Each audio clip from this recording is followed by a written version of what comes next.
located in Istanbul, Turkey. I'm a neuroscientist doing my PhD in Istanbul, and I have also business and social sciences background. Today, I would like to share you my recent research, which I have done in the NP Brain Hospital.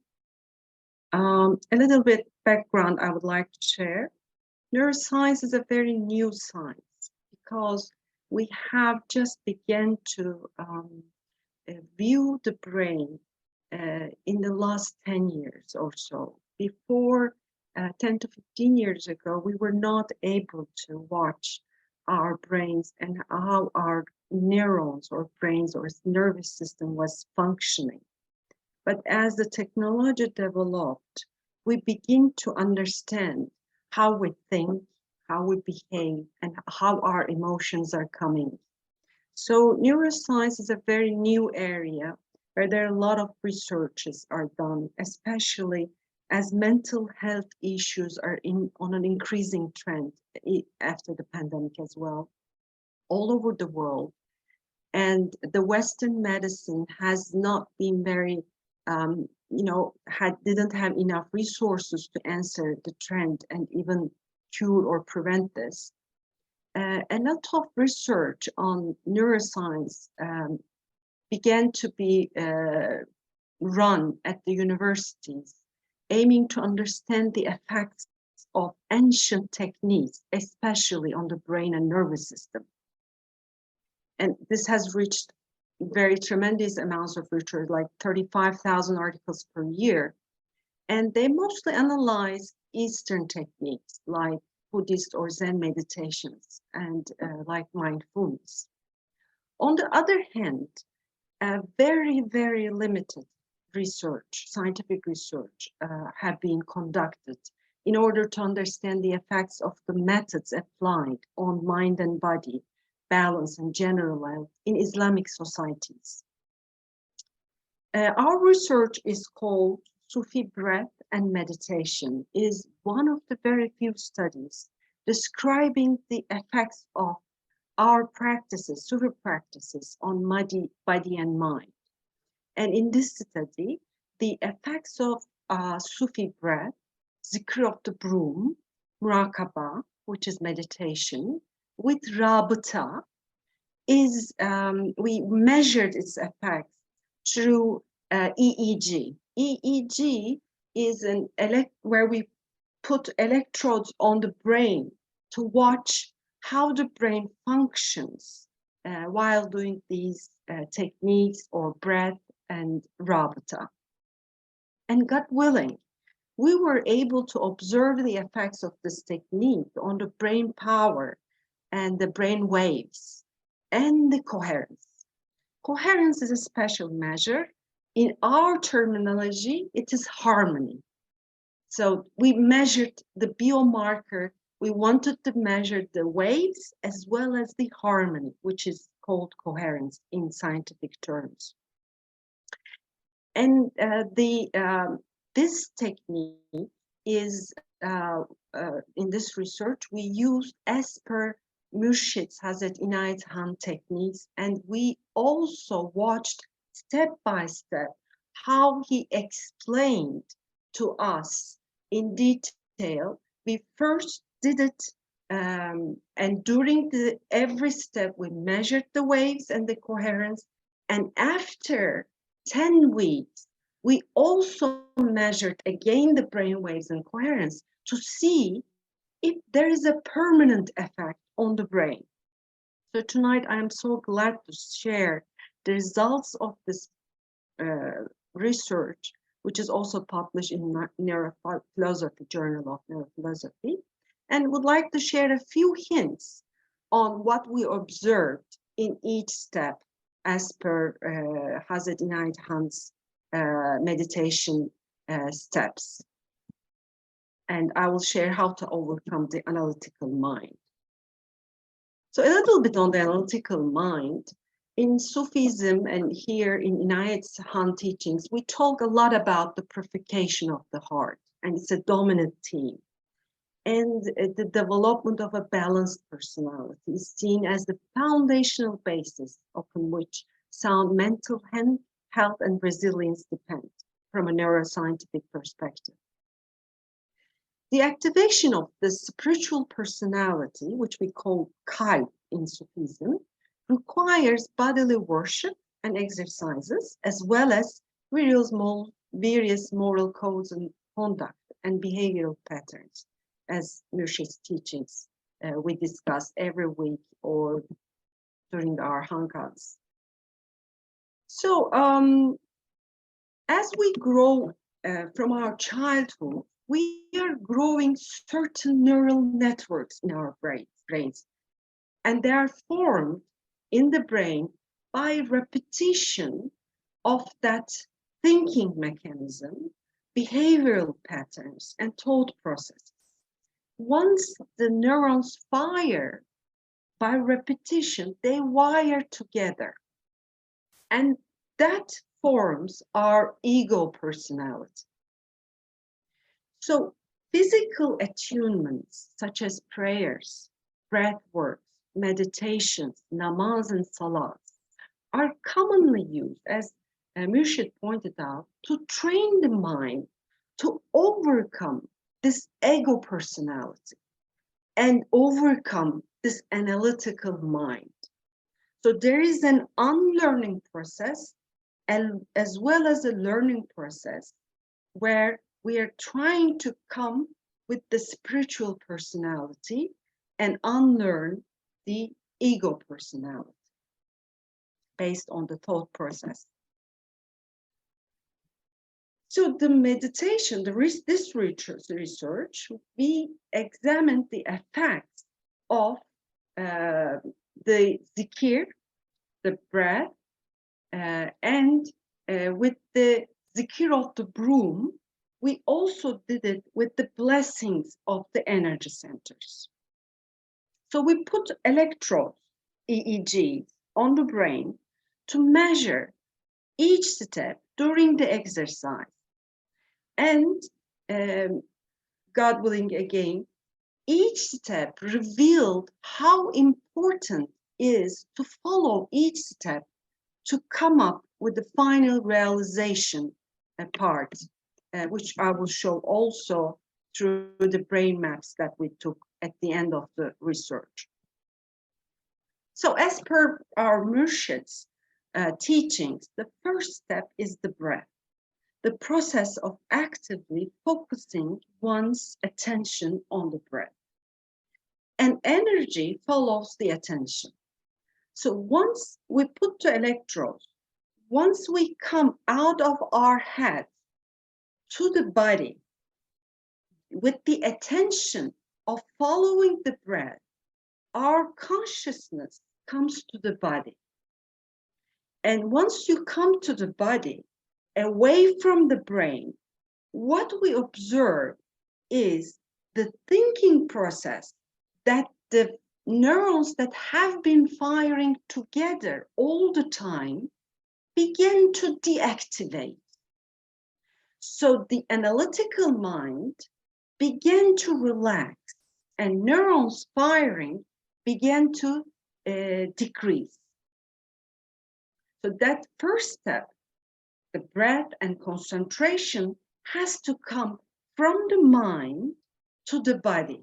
So watching the diaphragm, taking the breath, and the chest, which we follow the breath, is a very crucial, unique step before beginning the meditation. The second step is the concentration. With silent dhikr, we use Allah in the in-breath and Hu in the out-breath. And this mental repetition of Allah and Hu, what we observe is all inflated or overused areas of the neurons in the brain because of overthinking or overfocusing began to relax more, and plus they began to discharge their overloaded electrical energy. Because once we begin to stay in mind and begin to overthink, these firings can be overloaded with electrical energy. And any trauma also overloads the neurons with electrical charges. And if we do not discharge them, they can be regarded as a defense mechanism in our ego personality. So discharging any trauma, overthinking, overfocusing is very crucial for mental health. And neural network began to function with a routine, as we use the Zikr of Allahu. And what happened is, with Allahu, with the sounds, which sometimes we heard the sounds, sometimes we did silent, the brain began to open itself. We call it divergent thinking. When it is convergent thinking, the brain is shuts itself down and it focuses only on one subject. When the Zikr of Allahu is used, we see the divergence of the thinking. The neurons begin to fire with a higher brain areas covering. So, and then we came to the third step, which is the contemplation, the process of imagining or visualizing. Here, the most important thing was the energy centers. Once we begin to think about the energy centers, we begin to think the space around the energy centers, like a spiral or an infinite sphere. We continue to use the divine names, by the way. This further helped the brain to activate, very importantly, right side of the brain. It's in Quran, in many verses, it mentions how the right side is where we receive the information, our amans. So the right side of the brain began to activate more. And again, the important part is thinking about the space and the space around that space. Another thing that we observe while doing the energy centers, thinking about them, the coherence. The coherence is the harmony, the synchronous firing of the neurons begin to increase. Here, the important part is we became the sphere. In the contemplation stage, the consciousness is all on the energy centers. And the energy centers, you are becoming together with all of your consciousness in the energy centers. And this helped the subject to forget their personal sense of bodily, physical, and psychological self. And by contemplation on only space, achieved a way of feeling, sensing beyond his physical or personality boundaries.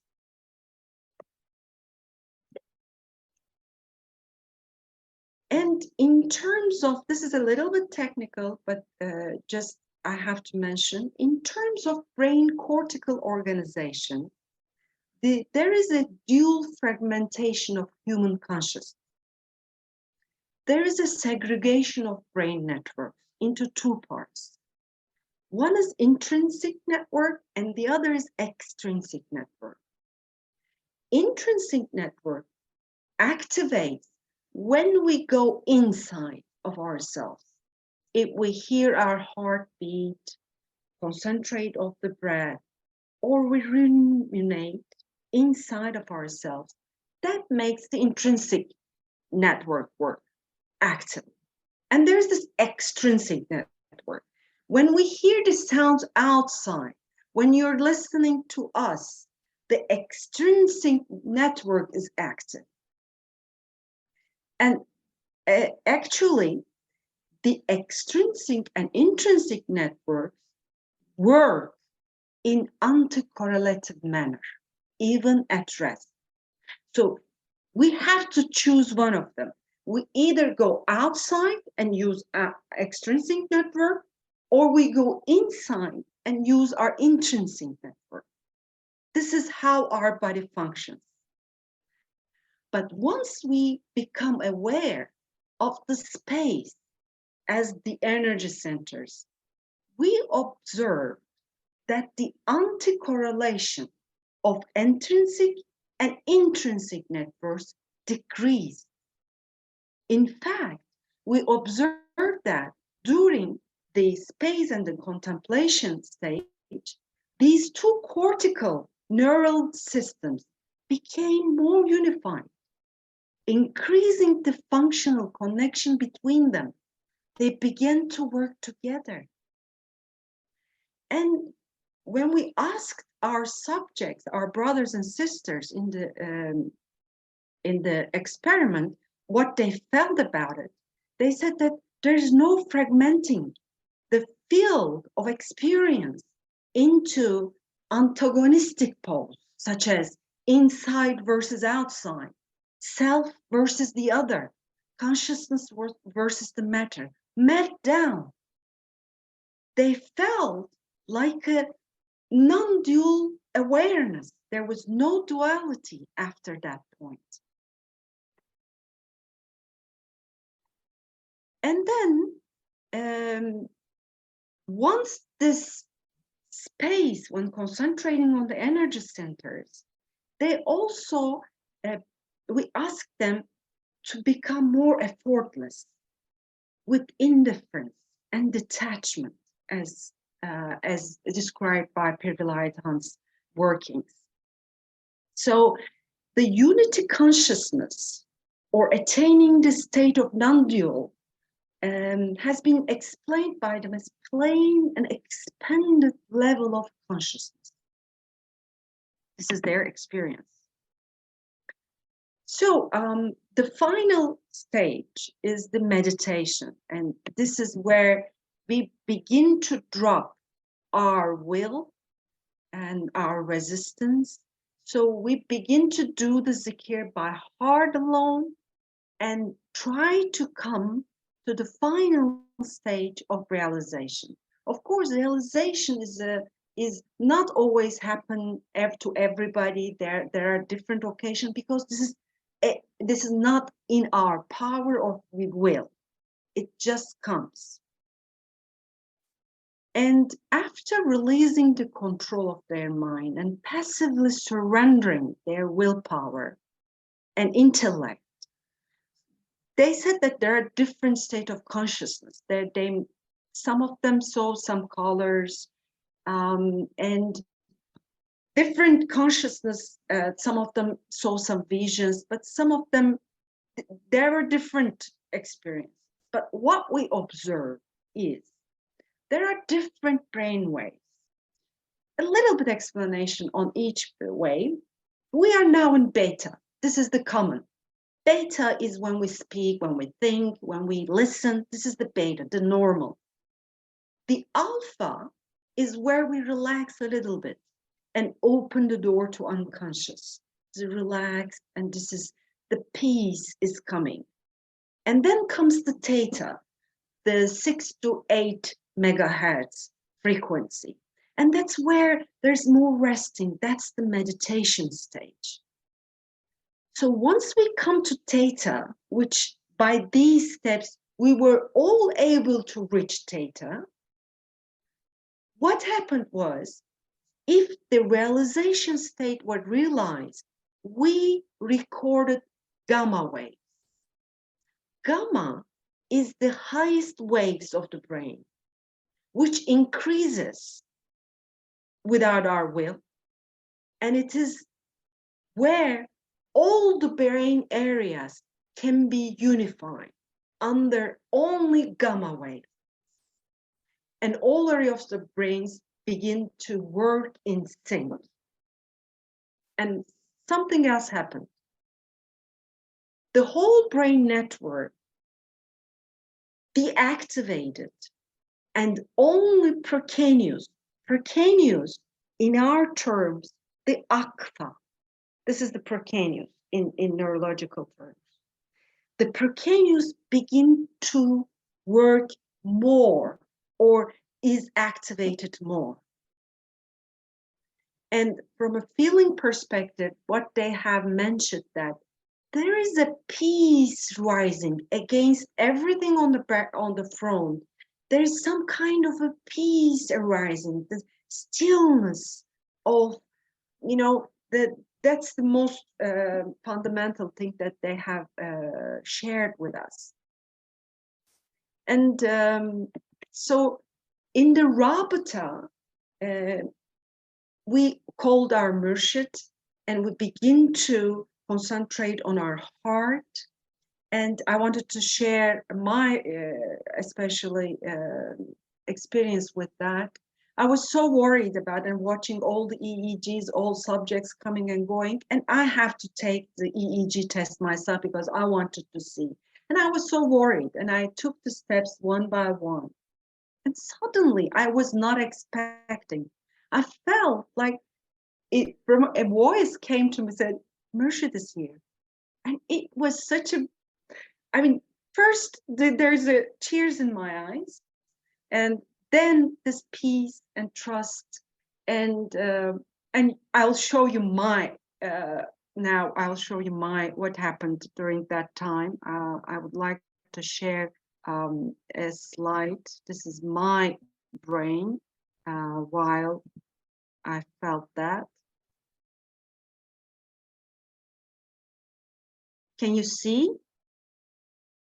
Okay. Now this is the brain maps. So this is the nose, this is the ears. So the blue lines are showing the brain functioning in each brain wave. So what is here is blue. So this part of the brain is linking to that part. And in theta, there's other combinations. So these are all how the brain combines different parts of itself to think, to meditate, or things like that. So this is just before. But what happened in the gamma brainwave? All of them are combined. It's like a flower, can you see? And it's all red. It is the gamma waves. So this is my brain, and it just been firing all together and combining every part of the brain in sync and in the gamma, the highest brainwave, which helps to combine. And I'll go back to my, so I'll stop and then I will reshare again, inshallah, if I can. Okay, yes. Okay, here you go.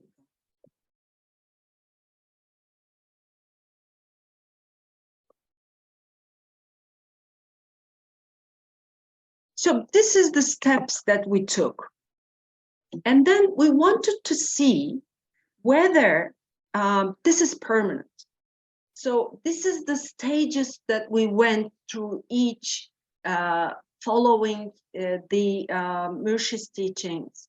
But we also wanted to see whether the effects are permanent. So what we did was we took the EEGs at rest state from all our brothers and sisters, and we wanted to ask them to do 10 to 15 minutes meditation following each step every day for 10 weeks. And then we again invited them to the laboratory and wanted to see what effects had they after 10-week exercise of this same sequence. At the resting stage, now they're not doing the meditation, before and after. and we took a statistical test. We measured every electrode. And what we saw, there was a permanent change in the brain functioning after only 10 weeks of 15-minute meditation technique that we have done. What happened was alpha wave showed an increase, which is a more relaxed, more in peace kind of brainwave activity. And we also had a significant increase in the coherence. So the left and right brain, the right and left brain hemisphere began to work together more. The order and harmony was achieved at even cellular level. So there are a lot of researchers saying that the increase in coherence in brain results in an increase in the efficient functioning of working memory, enhanced concentration and focus, and also improves long-term memory. So synchronous functioning of the brain, the harmonious firing of simultaneous nerve cells, increases the power of intelligence and creativity. And the creativity, which is the spiritual intelligence, which can be defined as a higher and more comprehensive understanding of any issue, is a result of both brain hemispheres working together in coherence. I would like to also mention a verse from Quran, the Baqarah 260. It says, remember, when Abraham said, my Lord, show me how you give life to the dead. Allah responded, do you not believe? Abraham replied, yes, I do, but just so my heart can be reassured. Allah said, then bring 4 birds, train them to come to you, then cut them into pieces and scatter them on different hilltops, then call them back. They will fly to you in haste. And so you will know that Allah is Almighty and all-wise. So when we feel the ecstasy, once we do the meditation techniques with Pirzia, with Murshid's teaching, we feel the ecstasy and the peace or the love naturally. And we do believe the effectiveness of our methods. This research is only to reassure our hearts and satisfy our rational mind as we become a more rational thinkers through our evolution process. Our left brain also asks for some evidence sometimes. So evidence helps our iman, especially is to help, especially young adults of our society. And the scientific proof and researches show them and make them mutmain and gain trust in our Sufi methods and practices as well. So I thank you, and I send my shukran to all of my volunteer brothers and sisters who work with me in this research, and my teachers both in university and in IIT for their continuous support and understanding. And thank you so much for giving me this opportunity to share. So if there are any questions, please, I'm open. So we have a few minutes for questions and answers. And if anybody would like to pose a question to Noor Sema, please use the raise hand icon the way Amina has. And please unmute yourself so we can hear you. Thank you so much for sharing with us. I was wondering, I'm confused a little. For the meditation that you were doing that showed your brain waves, were you doing Zikr or silent meditation?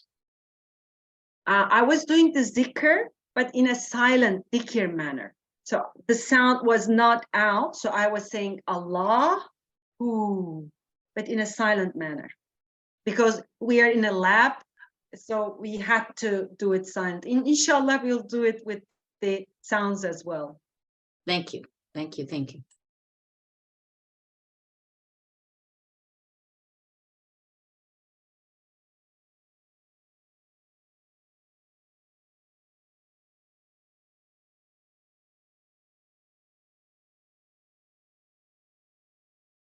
Yes, Renee, please go ahead.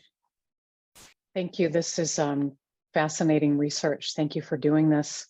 I do have a question. If you, in addition to measuring everything that you did, if you measured anything with heart rate variability? No, we just did the electrons EEG study. So heart rate variability is not measured in the lab. Okay, thank you. You're welcome.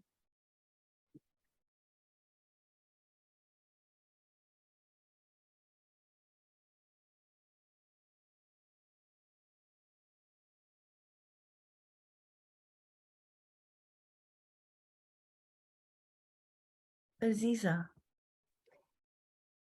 I'm very happy to hear your study about your study, and I'm thinking, how many volunteers were you?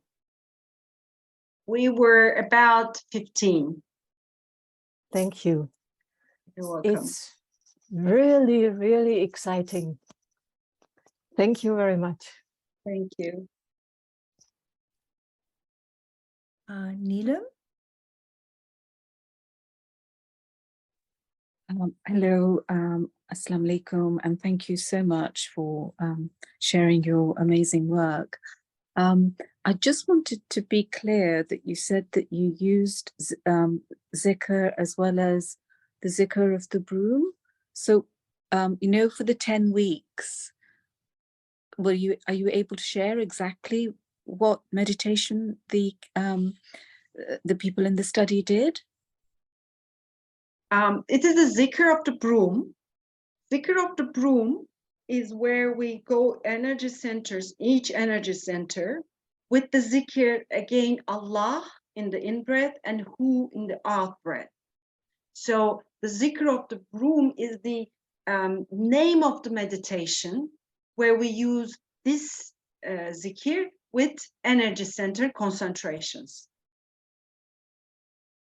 And then were the people also practicing daily prayers and other things, or just that Zikr of the broom in that time period? In that time period, they were not doing salat or namaz. So only to be able to measure the effect of this thing only Yes. for 10 days. We only Thank you. did. Yeah, because I was interested to see what the control. Thank you. And we have time for one more question. Maz, Asad, Hamid. Thank you. Assalamu alaikum, everybody. It's really very interesting what you've said, Ebru, because I've been doing heart math coherence. In fact, I have a device that measures the coherence, which I do with the Heart Math Institute. I've also followed Joe Dispenza quite a bit on his meditations, which all talk about the same thing that you have mentioned over here. You mentioned something about the blessings of the energy center. Is that a special meditation, or is it sort of part of the same Allahu meditation of the broom that you do for the energy centers? I mean, I assume you mean the chakras and everything else.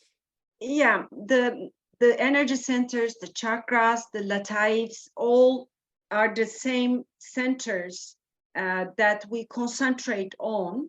So what we did was, beginning from the lowest root chakra, let's say, to the akfa, to the crown chakra, we went through each energy center, concentrated on each of them, and with the silent dhikr of Allahu.